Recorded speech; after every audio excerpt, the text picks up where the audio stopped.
Right, we are off to go and meet the new golf coach. So we have our second lesson happening today.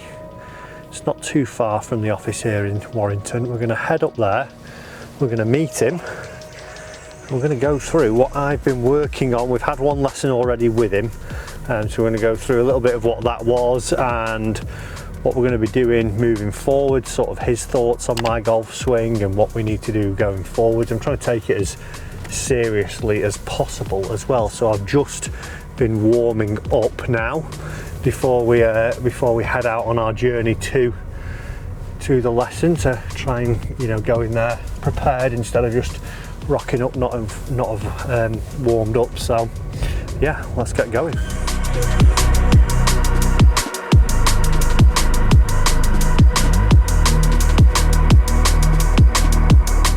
And this is our new coach, Damian Taylor. Nice to see you, Matt. How are we, sir? Very good, thank you. So Damian has taught many a tour player over your years, haven't you? Yes. Good friend of mine as well, Marco. You've been working with him in the past as well. So yeah. We worked with Marco for a good little bit on his performance side of things. Yeah. You're going to now have your hands full with me. Well, we'll see what we've got. We've can work. Yeah, we've had one lesson already, so we're going to go over that. And today we're basically just going to do the normal lesson, and you guys at home watching will see what Damian's going to help me with and how he works, and hopefully you'll pick some nuggets up from there. So let's get stuck into it, sir. Okay, mate, so let's get the A-Tine out again. We'll just get the TrackMan rolling just to get some data.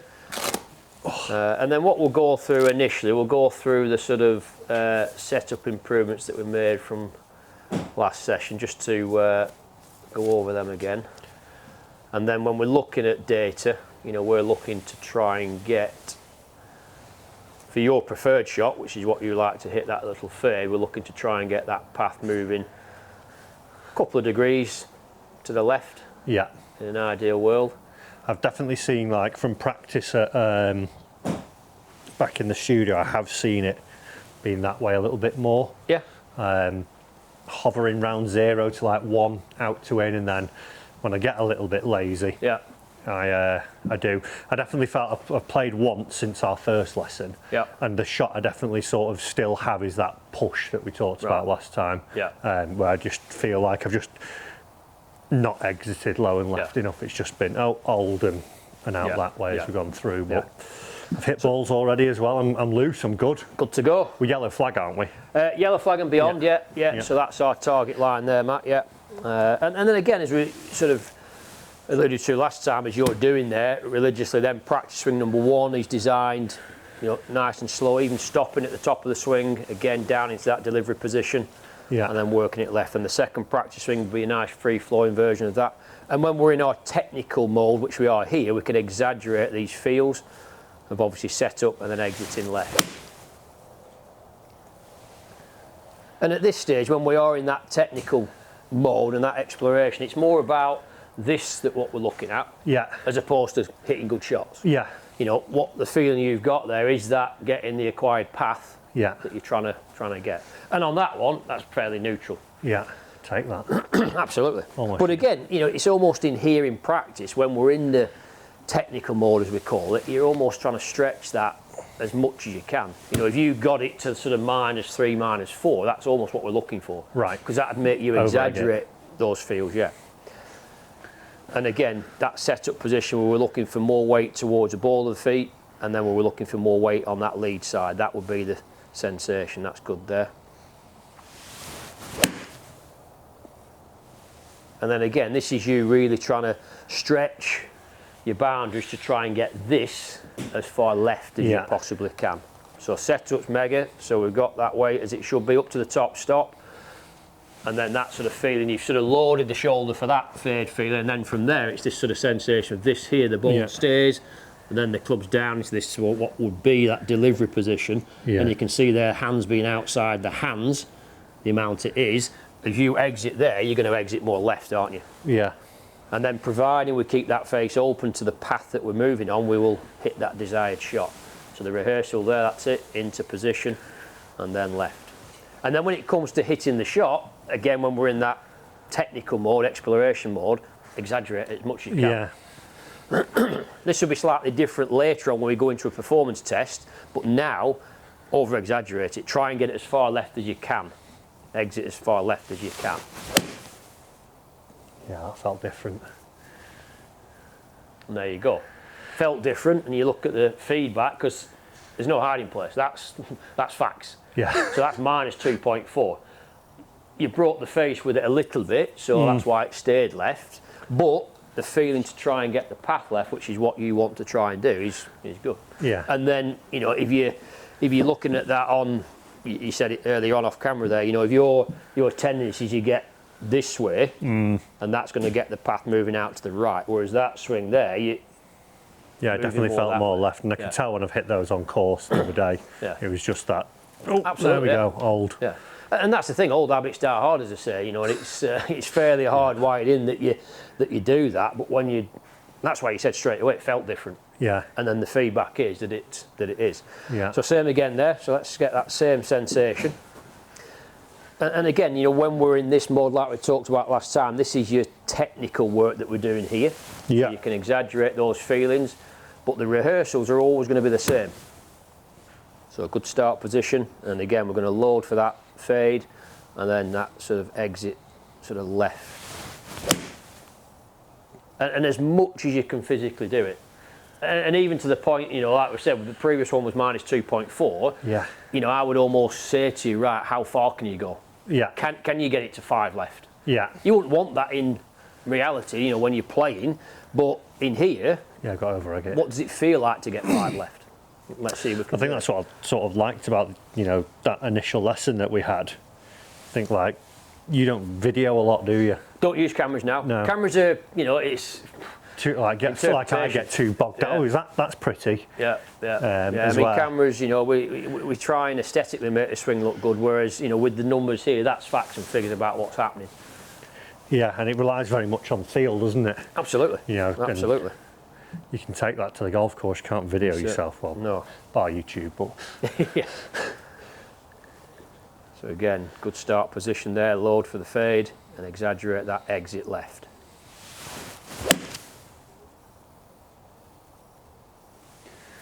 strike's feeling so much better though. Yeah. Middle of the club, we can see path is left. Guilty of just bringing the face a bit too far left on that occasion. That's why it's just started a little bit left and drawn. But ultimately, which is what the feeling, what you're trying to get here is that left path. That's the feeling of what we're trying to do there. That's it. So you're loading for that fade, delivery position for that fade, and that naturally, once you're in that, because that's what we often say, and that's what we said last time. You know, if by the time people all talk about impact, which is obviously the moment of truth, but we need to be in position prior to that delivery position, which for you to hit that fade is loading for the fade, club slightly outside that line of the hands there at that delivery position, because from there then we're going to be able to exit left. Yes. If we're, you know, here we have our old move and the club's in behind the hands, there's only one direction that golf can I've been trying to fade it from there. Yeah. And, you know, it's physically impossible.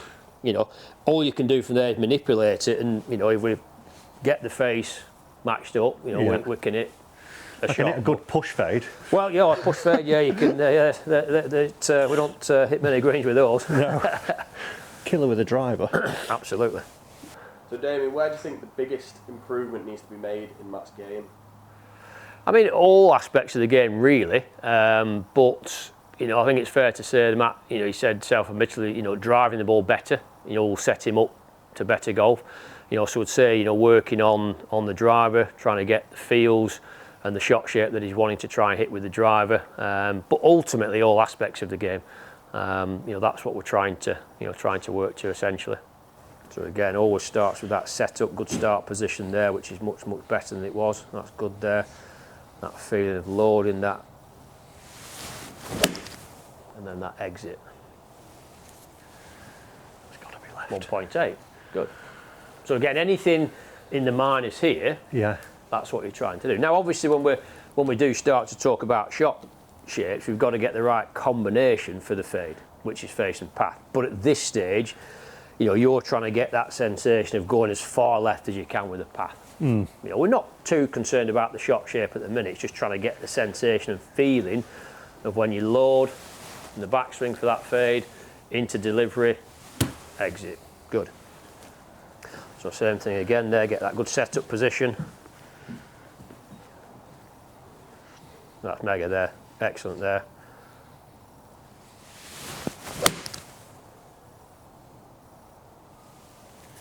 Can even just tell by my follow through when I get into my finish. You took the words out of my mouth. You can see, because when you do it correct, you can see how you're exiting more. I mean, Norrin does it unbelievable. We know what Norrin's exaggeration is, some of his field, but when you've just done that there, you can see you much lower your hands here, and the face and the shaft's almost under you that way. Yes. As opposed to when you're from here, shaft's out there, face is wrapping around it, it's a totally different finish.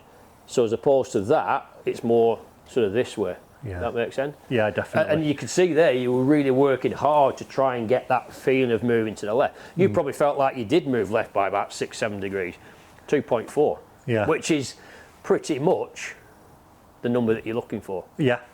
You know, that's, again, we're trying to go more than that in practice. Yeah. But that would be, you know, in an ideal world, to hit a nice little pull fade, you'd be 2.4 with the path, and you'd be half of that with the face.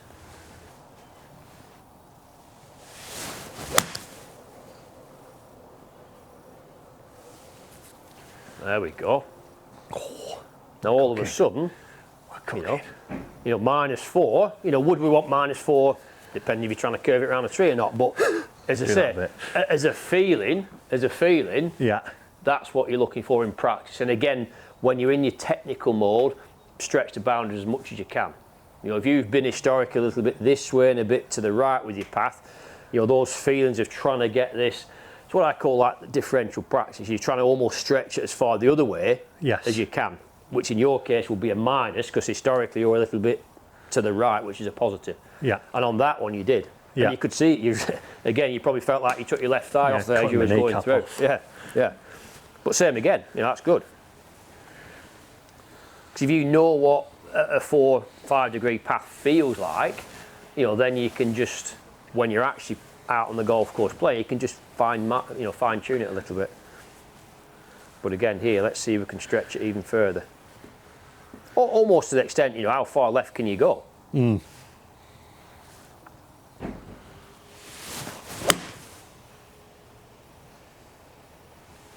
again, the finish, 4.6. So you see how you just stretching it? Yeah, yeah. And it might, what I tend to find is, certainly with my game, because I think it is a better player's fault, they get a bit stuck behind them. Yeah. You know, I could move that path to the right by 20 degrees. But to move it to the left, I literally feel like you probably felt there that I'm chopping my left kneecap off. Yeah. And probably the most left I can get, it's about 4 or 5.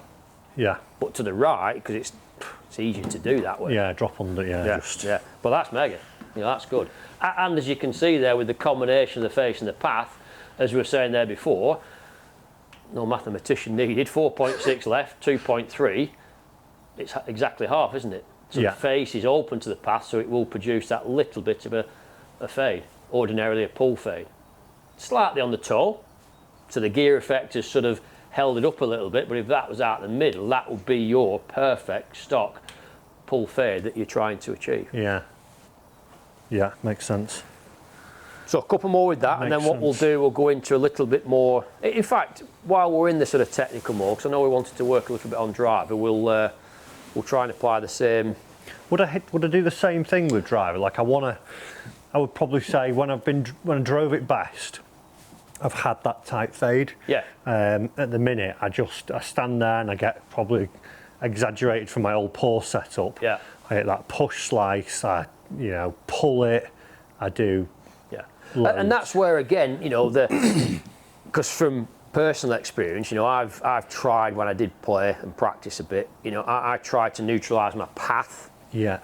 I.e., like you're doing there, feel like you're swinging left, and with a 9-iron, you know, I could swing probably about 2 or 3 degrees left. But if I put the same feel on a driver, because of where the ball's positioned in the stance, that same feel, the driver swing will be like 7 or 8 left, which is no good. Yeah.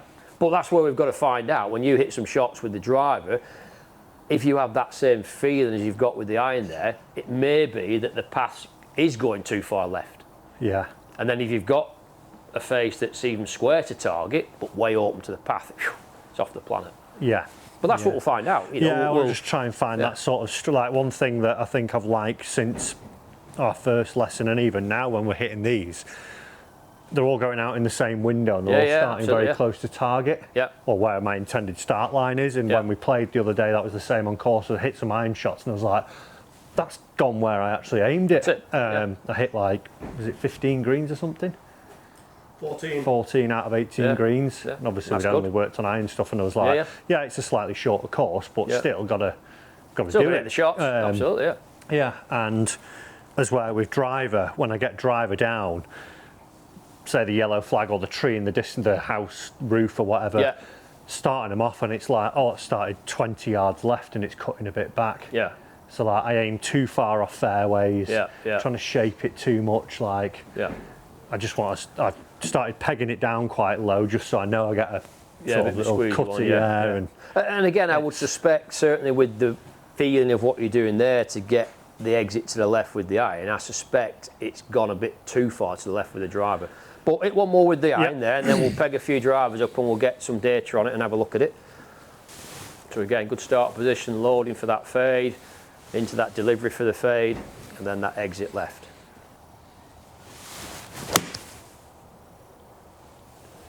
Nice. Like that. Nice. And again, 2.6 will be the window that you're looking for as feedback. And then again, in an ideal world, you know, 1.3 will be the face to get the right combination. But again, you know, let's be honest, that's pretty damn good. Yeah. But the most pleasing thing is, you know, all these numbers here, they're all to the left. Yes. You know, whereas first session, everything was a little bit out, not much, but a little bit out to the right. Yeah. Right, let's get the driver out. It definitely feels a lot better. Yeah, absolutely, absolutely. So let's get the driver out there. Damian, what is it that we're trying to improve with Matt here early on? I mean, essentially, he's understanding of his tendencies, which he kind of understands, and then ultimately creating those feelings to try and improve. And again, with the feedback of the TrackMan, you know, that's the only way he's going to get that feedback. You know, that's a thing. So certainly, his understanding of it, and then practicing better. You know, Matt said last time he likes to hit a lot of golf balls, which a lot of amateurs do, which is great. But sometimes they're down there on the range and just ingraining faults, which is not what you want to do. So hitting a lot of golf balls is good. You probably see how we've got them set up in groups of 3. You know, when we are doing our technical work, you do them in blocks of 3. So, you know, understand his tendencies, but practicing better, you know, having a better practice and, you know, structure to his practice, essentially, yeah. So again, essentially to begin with, same sort of feeling, and let's see, you know, because we didn't hit any drivers last time, so you know, this is us sort of straight out the gate seeing the drivers. And when you do practice with the numbers, what have you tended to see with the path? Depends. Right.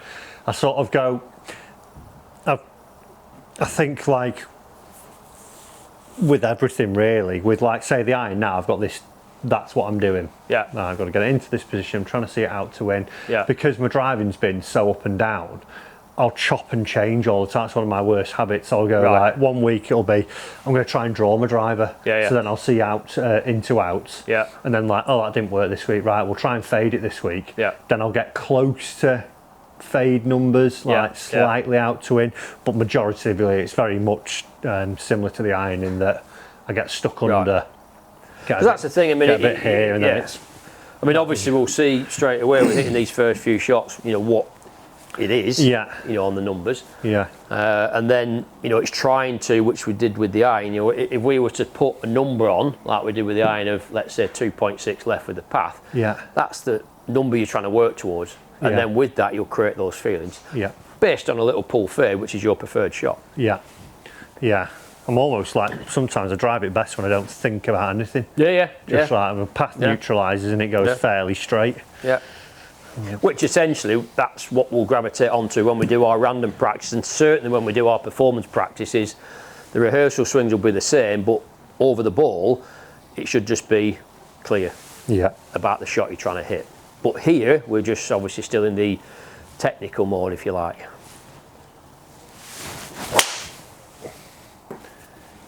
That is just awful.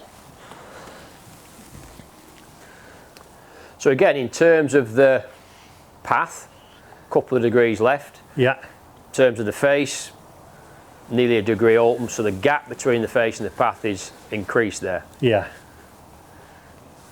I mean, in all honesty, that's for those numbers, it's quite a lot of spin axis to the right.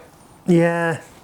And obviously, you know, the driver, you've had it fit for you, so we can't, you know, we can't use that.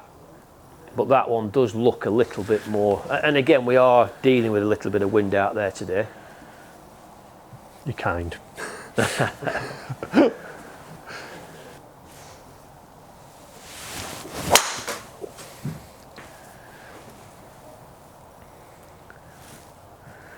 So again, that's further left than we want with the path. Yeah. It hasn't picked up the club face on that occasion there, but we know, because of where the ball started, that face would have been about 3 or 4 degrees open. Yeah. And then if that's 3.6 degrees left with the path, and let's say the face was 3 degrees open, 6.6 degrees between the face and the path with the driver. Trouble. Big trouble, yeah. Yeah. Yeah. So again, you know, as a feeling, just set yourself up into position again there. It's essentially we're trying to load, you know, let's say now more for a neutral shot. So the left arm's not going to be quite as high as we spoke about last time. So that will be for a neutral shot. The same feeling from the top, that this is going to try and the bone stays there, the muscle works down, and then getting it into that delivery position here. Mm-hmm. And then from there, we're going to feel as though we're sort of into that sort of release. Yeah. So just do that as the rehearsal swing.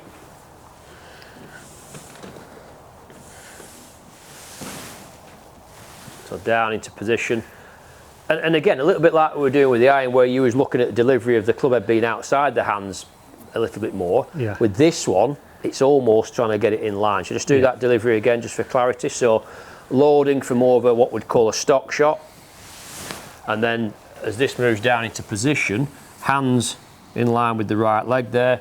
And then the club head is more in line with the hands, as opposed to with the iron, it was a bit more here, wasn't it? Yeah. Because we were trying to exaggerate the left path with the irons, whereas with the driver, we're already at 3.6 left, so you're going to feel it's a bit more this way, and then as you release down and through, that's it. Yeah. And the more times you can do, that's why I devised this system where you have, I call them rehearsal swings.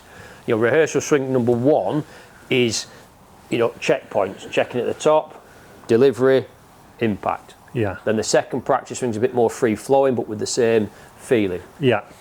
Yeah, I would say I've definitely not had that with driver. Yeah. Well, iron either, but that's it. And again, obviously, the more times you do that practice swing number 1, essentially, every golf ball you hit, you're doing certainly one good repetition of the movement pattern of what you're trying to do. Yeah. And even the second practice swing, which is a bit more of a free-flowing version of it, that should be pretty close to what you're trying to do.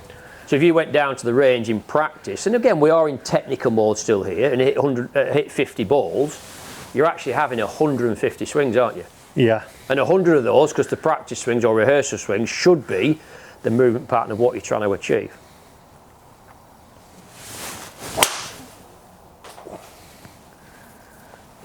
That was closer. Yeah. Felt more centred as well. It was.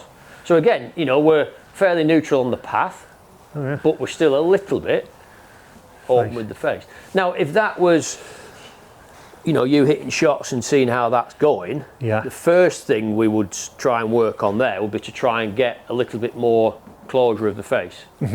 So that's what I would say. And again, because we're in this exploration mode now, same delivery position. There you go. That's my old yeah.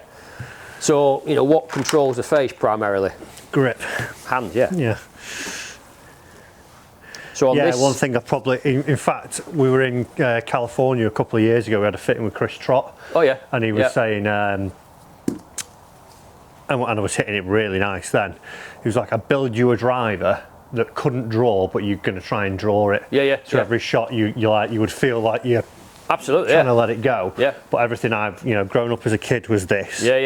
So it was always hold it. On my bad ones have been hold it. So that makes sense that I'm not And again, based on what we see there, the first thing I would say, and again, you've obviously got your internal feels of what you're doing, you've got your practice swings, but then from an external point of view, let's say, based on that yellow flag, we've got to try and get the ball starting left of it.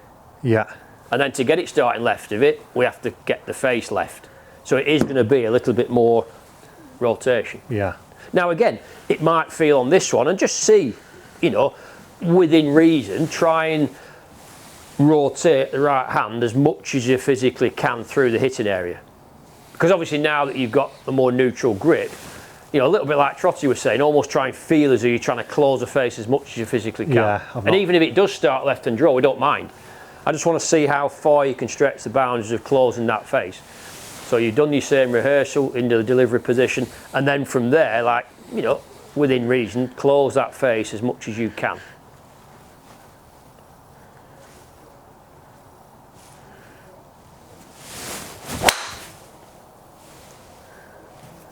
And then the feedback, you say, right, that's me closing it as much as you can. You look at the number, 1.2, open still. Yeah.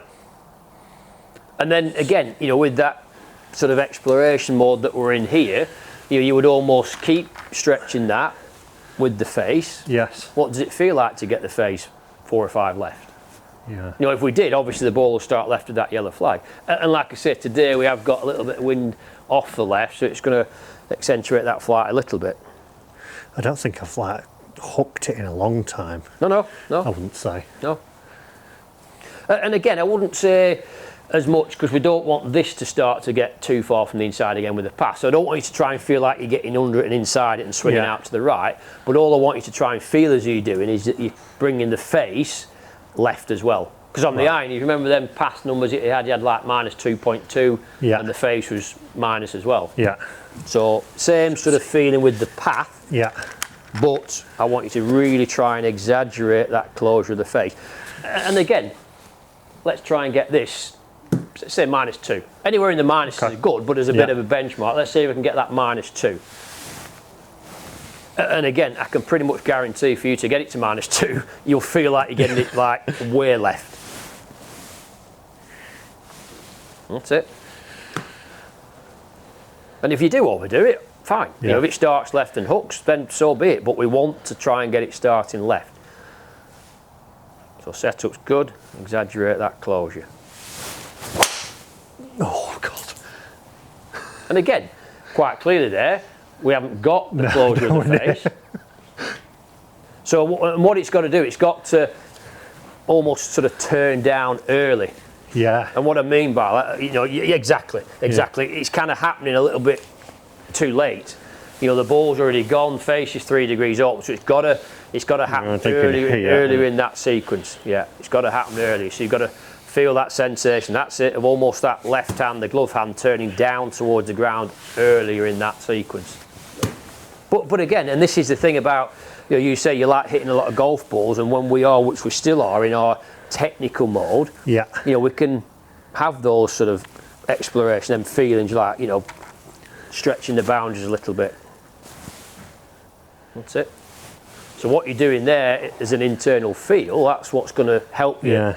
And then out here, if you looked at that yellow flag and somebody said, right, whatever it takes, without obviously aiming left, you've got to start this ball left of that flag. So nice square setup, and then really exaggerate that closure of that club face. It's got to start left of that flag. That's the only goal. Start it left of the yellow flag, target line. Oh, nearly.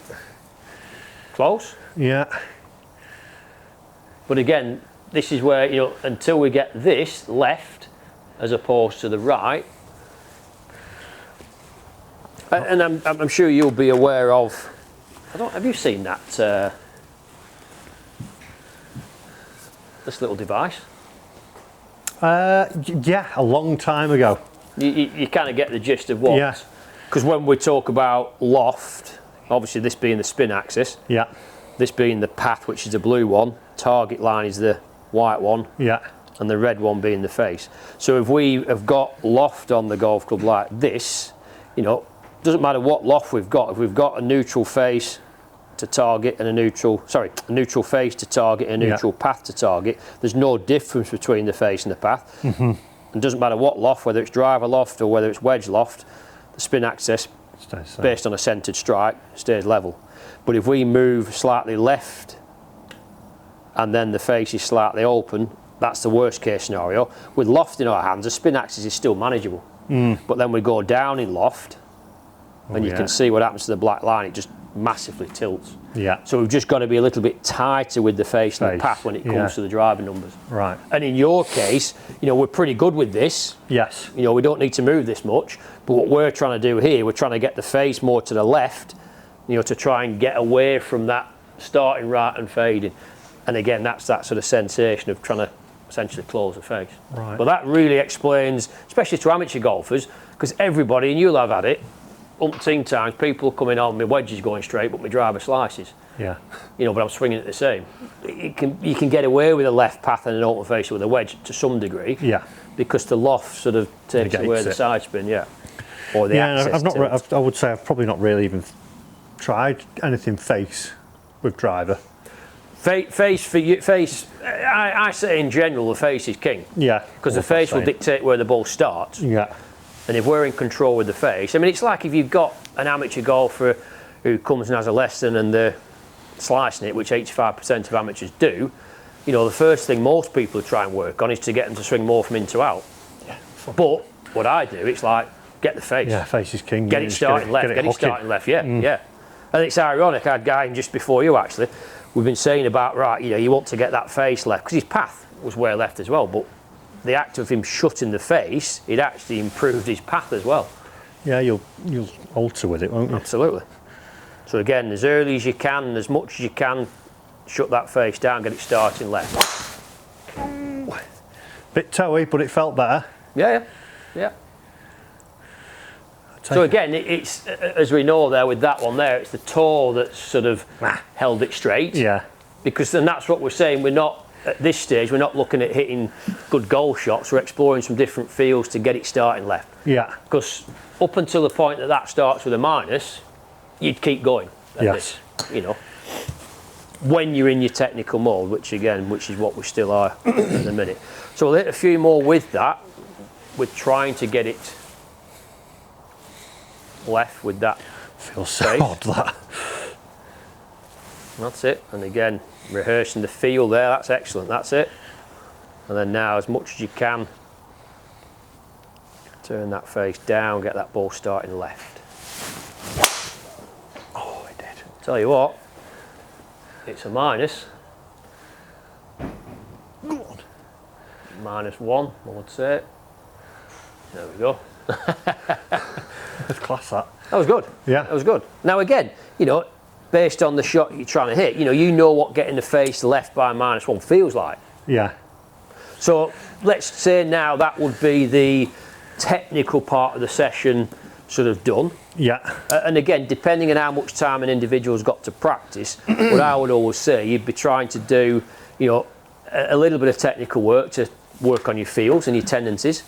And then when we go into what we call random practice now, we do a little bit of that, and then we'd finish off always with what we call some performance training. So there's 3 ways in which you practice: technique, random practice, challenge practice. And the random practice we're going to do now will basically use the TrackMan again. Just pick out a hole, and we can hit a tee shot, hit an approach shot, and then maybe hit a little pitch. So you're always hitting, without stating the obvious, random practice, random shots to different targets. Like you would do on golf course. Absolutely, Damian, do you think Matt's game is good enough to win a PGA tournament? Absolutely. I mean, as I always say to people, you know, it's, you know, golf's not about your good golf, it's about your bad golf. You know, and Matt's good golf is more than good enough to win, you know, a professional tournament. It's just getting better at the bad shots, understanding where the bad shots come from, and understanding what he needs to do to, you know, hit less of them. But absolutely, and that's the goal, and that's what we're aiming for. So, and this is the second lesson you've had with him now. Have you seen some improvement since he first came to you? Absolutely, and again, the data, you know, through the session, that you know, that highlights that. You know, we can see, you know, from what I'm looking at, what I asked him to do with his setup, much improved with the setup, and the feels and the numbers and the data and the feedback that we got, definitely an improvement, yeah. And that's the thing, it's just at this level, it's that sort of, you know, marginal gains as we call it. It's that, you know, 1-2% improvement. You know, we're not looking for massive improvements, because again, that's not really realistic, but these marginal gains, 1-2% better each time he comes in, and then we'll be well on our way towards that goal of winning his first tournament.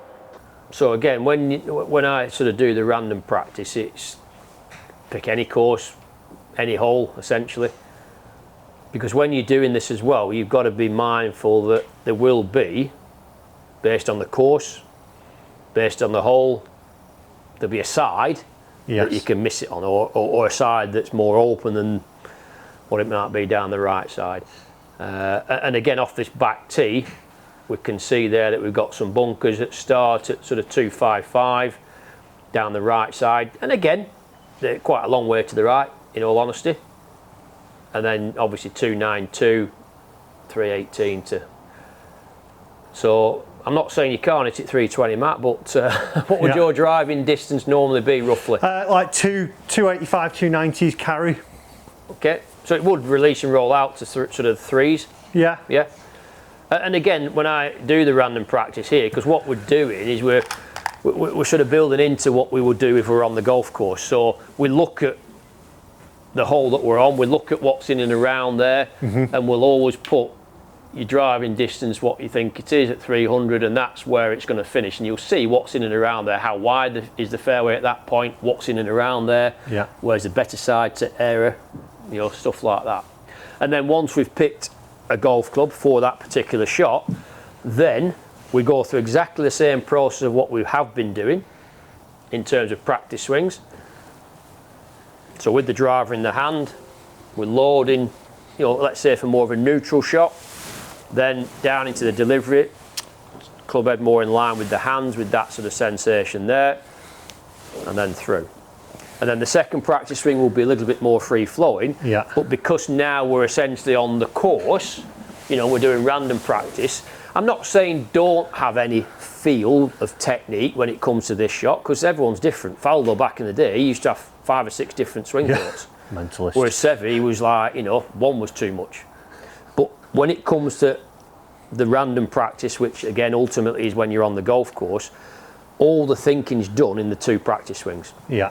And then when it comes to the actual shot now, you might just have a focus, again, based on what's up the right-hand side there, of make sure we get that face left, because we've got to start it left, and we've got the whole of Canada on the left.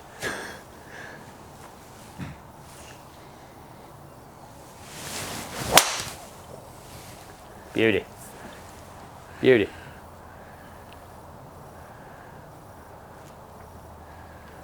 Really good. Just needs to get on a golf course, that was all. That was it.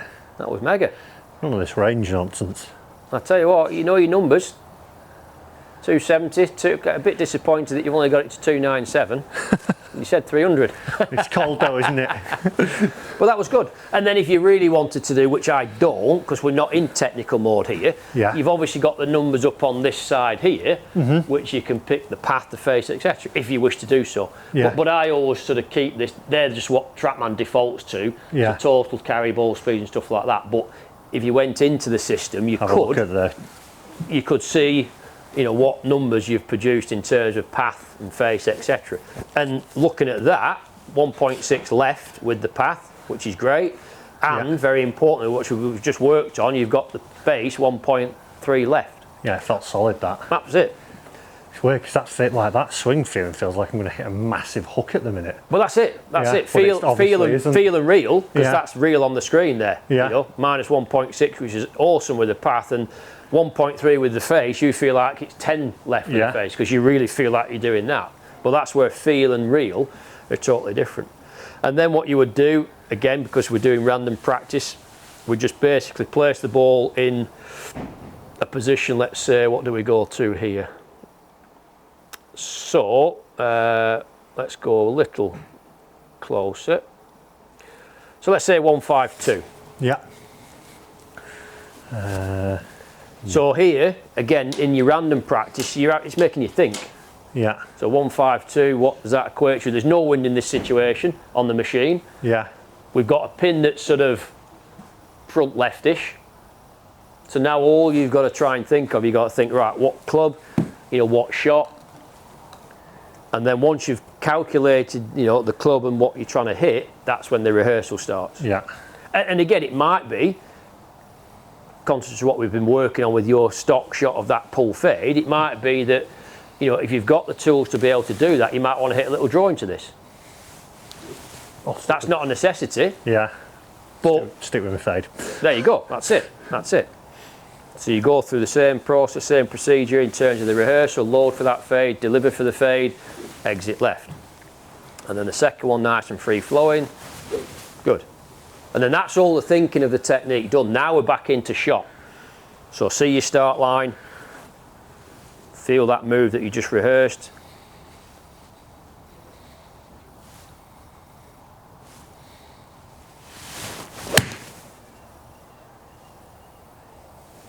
Okay, so again, you can see there, it started down that left side, it's trying to come back, there's a bit more wind out there, that's where it gets a bit difficult, more wind out there than on the machine, and it's just stayed a little bit to the left there. That's the only time when you're doing this sort of practice, if it's a bit windy out there, on track line, yeah. What I normally do is I'll put the same wind on the machine as it is out there. Yeah. But it's difficult to judge how windy it is. But essentially, that will be the shot. If you was on the golf course, that's the shot you hit. And then the random practice would be, we can't have another go at that. Yeah. We'd go to a different shot. So let's say we go to like a pitch. I mean, you can, just depends on what you want to do. You can pick any, as long as it's random, as long as it's a different club for every shot. Yeah. When you're in your random practice mode, every shot has to be different. So now 77, it's the same pin obviously, so you're thinking, right, and when it comes to this, if it's not a full shot, there's no point rehearsing a full swing. So rehearse for the length of swing that you need for this distance of shot you've got, whatever that might be, and then work through the practice swing 1, practice swing number 2.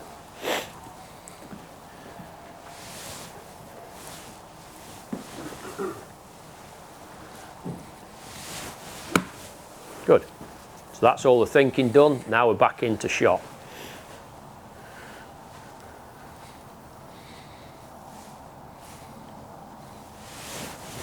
Oh, timing went there.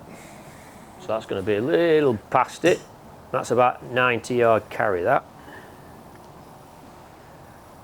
84. So again, Bit tinny. a little bit thin, carried a bit further than we expected, but then that then would continue on as part of really what we call your random practice. Yes. So different club, different target, and again, using TrackMan, it's great because you can simulate it on here, but if you didn't have any technology, just picking 3 different shots out on the golf course and then just repeating that. Yeah. Even if it was as simple as a tee shot, an approach shot and a pitch, Yeah. and then just repeat it. Yeah. Just keep doing that. So that will be classed as your random practice. And within that random practice, you'll know then, each individual will know how much of the technical feels that when they're doing the technical work, they can bring into the random practice. It might be that you've got to be more mindful of club face with the driver in your hand, or whatever it might be. But ultimately, it's the process of hitting a different shot to a different target every single time. And the rehearsal swings are still the same. Yeah. And then the feelings that you have, because it's like when you're out on the golf course, sometimes you have a certain feeling, and it might even just from a placebo effect, you might think, oh, that works. And it will work for a period of time. Yes. Yeah. So then once you've done your sort of random practice, then, the final form of practice that I do with all clients is a challenge, whatever that might be. Again, if you've got technology, I think you said you do your skills tests on the machine that you've got, and if it was in here with TrackMan, we'd go into Performance Centre, we'd start the practice, and this is based on, which is fairly commonly known now, the strokes gained approach that we look at, that they use on both tours now. And again, the performance practice will do a shorter version of this. Normally I'll do like an 18 shot test, but we'll do a 10 shot test. Yeah. And we'll do it, I'll just move that up to 100. in fact we'll do it from 80 to 150, so it gives you a bit of a difference. Now again, we can leave this purely on random, which will randomly select a green and randomly select a pin position. Yeah. That's the harder way of doing it, and that's the true way of doing it, because that's what you'll face on the golf course. Yeah. Or if you wanted to set a certain green that shape you might struggle with, or a certain pin position that you might struggle with, then you can select that. But what we'll do, just for the purpose of the challenge here, we'll just do it 80 to 150, so that will obviously change for every shot, as will the green complex, as will the pin position. And then again, similar to the random practice, but now it's a challenge because there's a score. Yeah. And the score will be based on, up here you can see strokes gained, and our first shot of 107, it's quite a small circle for 107. We know in tournament golf that from 100 yards, which again a lot of amateur people, nobody gets this right. I say to people, what's the average distance, proximity to the hole from 100 yards? And because we watch golf on TV, they say 5 or 6 feet. Yeah. And it's like 18 feet and they don't believe you. Yeah. But on TrackMan, for obvious reasons, because they use this for pros to practice, they've made that circle, I think it's about 10 foot, smaller. So this circle is going to be in around about 8 feet. So when you hit this shot, it's got to be an exceptional shot to get this to turn green. Yeah. And it will tell you based on that shot whether you've gained or lost. Okay. Based on the circle. Right then. Let's see what we've got. 107. And what we want you to feel here, and this is the purpose of this form of practice, we want you to feel a little bit of pressure. Yeah. Because that's what you do when you're out on the golf course playing, you're under pressure.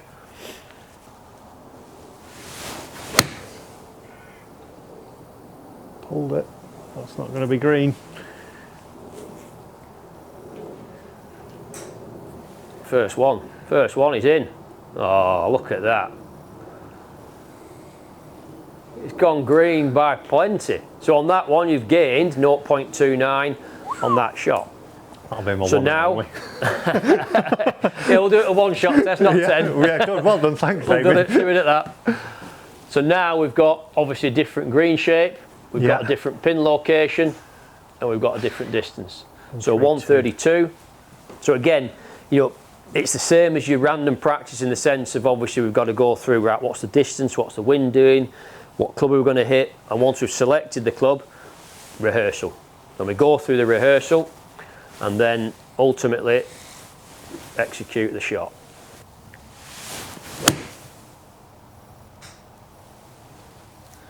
That's drifted too much. Just drifting a little bit on the wind.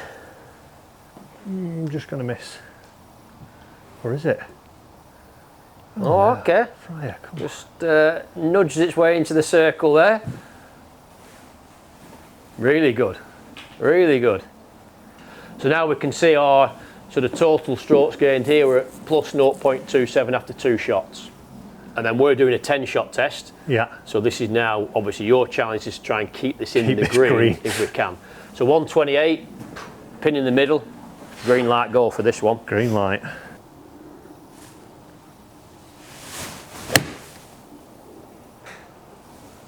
Our coach is happy, straight at it. What's the caddy like? What's the caddy like? Oh, what a good shot. Just outside the circle.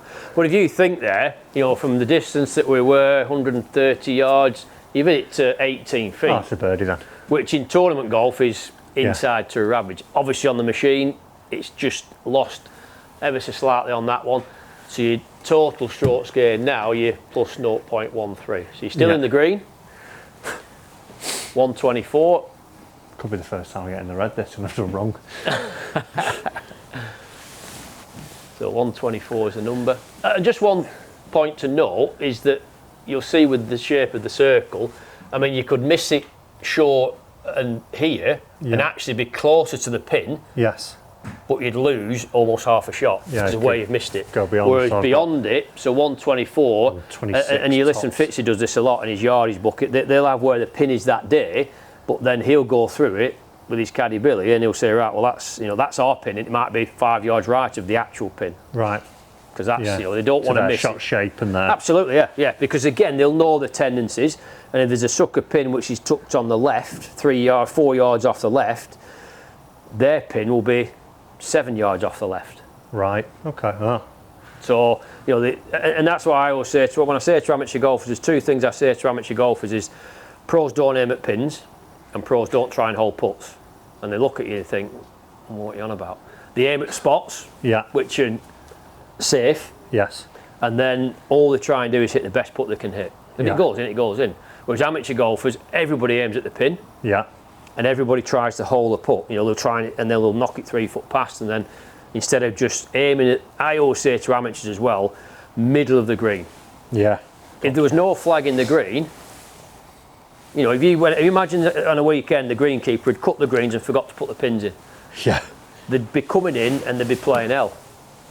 But they play better. But they play better, because they've aimed for the middle of every green, and they're, allowing for the tendencies a little bit left and right. Right, let's see it. I want this inside the circle.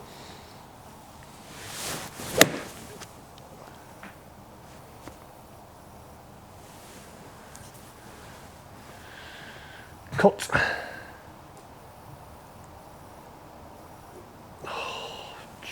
Just outside. I mean, I'm not disappointed. Well, They're again, all close, 27 feet. You've lost, based on the machine, 0.20.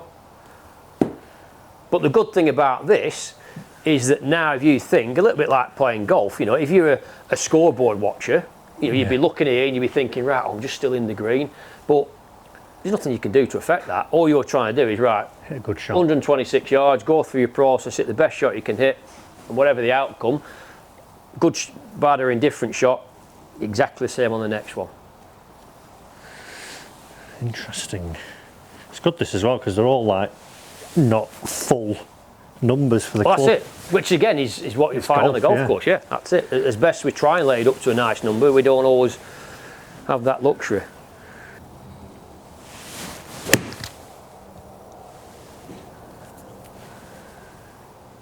Maybe has to go a yard or two. A little bit. Wind's got it. Oh, see, that's where it'll kill you. So you see, it's 18 feet from the flag, but because it's where it is, you've lost almost a full half shot on that one. 135, right. So we've just gone into the red there, 0.06. Shot number 6, or as I term it, hole number 6. 135. Pin. And again, just to elaborate on what we were talking about there before with Fitzy, that pin there is hanging off the right side of the green. So your spot would be, some more 5 middle, yards, 15 feet left of that. Right. Because you're still in the circle there, you'd still be gaining, whereas if you miss it to the right by a yard, you're done. Oh, Matthew, great shot. But see, what's influenced that is where the pin's there, isn't it? But that's what you'll find on the golf course. That's going to kill me, that now. And obviously it's gone further because you've pulled it. But at the end of the day, albeit you're a bit away from the hole, it's an easier shot from there than it will be from short right. Yeah. But again, the pin there has influenced you a little bit. So 110, pin's front middle. Right, come on, hole it.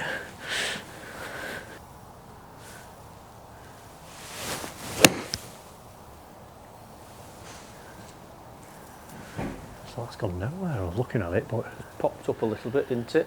I mean, it got it to 15 feet, but is it on the front? Just squeezed on the green. So again, minus 0.16, and it's 15 feet from that sort of distance, which is inside what would be in tournament average, average, yeah.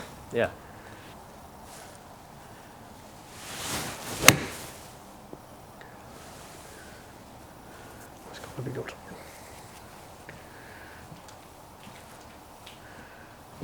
Go. Oh. What? Gone a lot shorter than you think. Yeah. Gone further than the last ball. Yeah. So sometimes, and that when you're doing a test like this, if you get one of them anomalies, it kind of does. Obviously, it affects you. But I always say, if that is the case, it's almost like when you get a flyer on the golf course. Yeah. You've got to deal with it, and that's part of this. You've got to deal with that adversity, that stress, of tournament golf. And that's what it is. Very true. So 80 yards, pins in the middle of the green.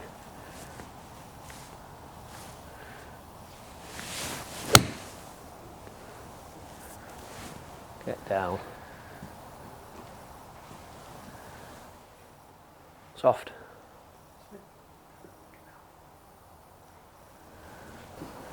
So 127 to finish. This will be the sort of final shot of the.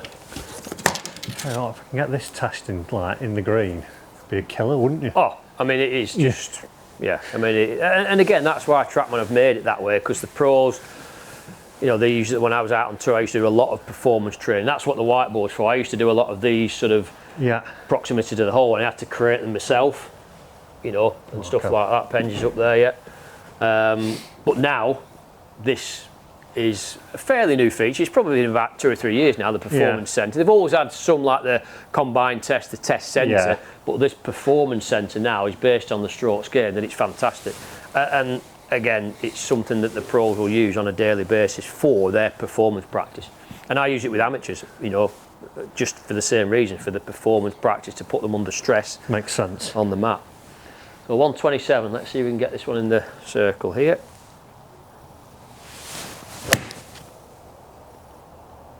Looks good. Looks good.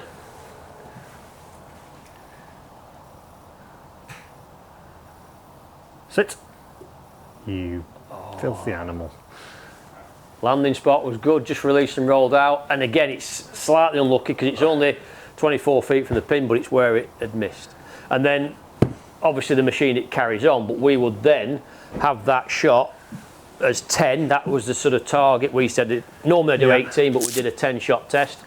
And then you can go into the sort of summary, and it will tell you this is per shot, and then aggregate for the 10 shots you've hit, you would be minus 2.63.